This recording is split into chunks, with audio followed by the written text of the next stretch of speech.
আসসালামু আলাইকুম। জীবন সংসার একটা নতুন ব্লগে আপনাদেরকে স্বাগত। আশা করি সবাই ভালো আছেন। দেখেন, আমাদের এখানে একটা দুর্ঘটনা ঘটে গিয়েছে। এই যে কত ধোঁয়া আগুন লেগেছে এখানে কিসের থেকে আগুন লেগেছে জানি না।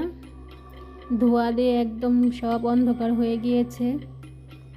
আল্লাহ যেন সবাইকে হেফাজতে রাখে, সহি সালামতে রাখে। দোয়া করবেন যেন কোনো ক্ষয়ক্ষতি না হয়।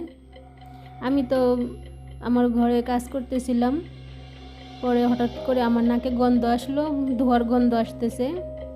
পরে আমি চিন্তা করতেছি কোথা থেকে ধোঁয়ার গন্ধ আসতেছে। পরে বাইরের দিকে তাকায় দেখি যে বাইরে একদম অন্ধকার হয়ে গেছে। পরে দৌড়ে বাইরে আসলাম, এসে দেখি যে এই অবস্থা। তো আমি ভয়ে আমার ঘরের কারেন্টের মেন সুইচ, তারপরে গ্যাসের মেন সুইচ সব বন্ধ করে দিয়েছি। জানি না কিসের থেকে আগুন লেগেছে। তো এই যে দেখেন, ফায়ার সার্ভিস তো চলে আসছে, ফায়ার সার্ভিস কাজ করতেছে।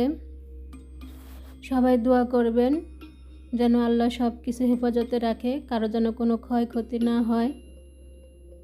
ওই যে ফায়ার সার্ভিস দেখা যাচ্ছে, কতটুকু দেখা যাচ্ছে জানি না। এই যে এখন একটু ধোঁয়াটা একটু কমেছে। এই যে এখানে যারা দাঁড়িয়ে আছে দেখতেছেন, এরা সবাই বালতি দিয়ে পানি দিয়েছে।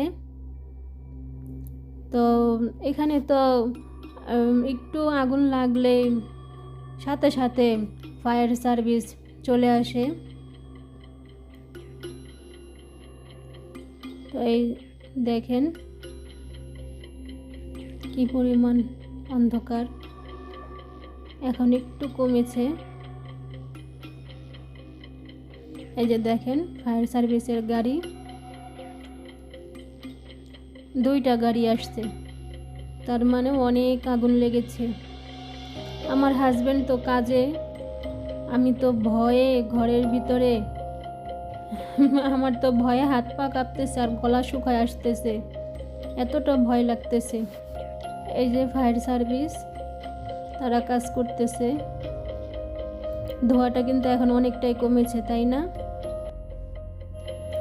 আমি তো বাসায় একা, তাই আমার খুব বেশি ভয় লাগতেছে। আল্লাহ জানে কি জানি কি হয়ে যায়।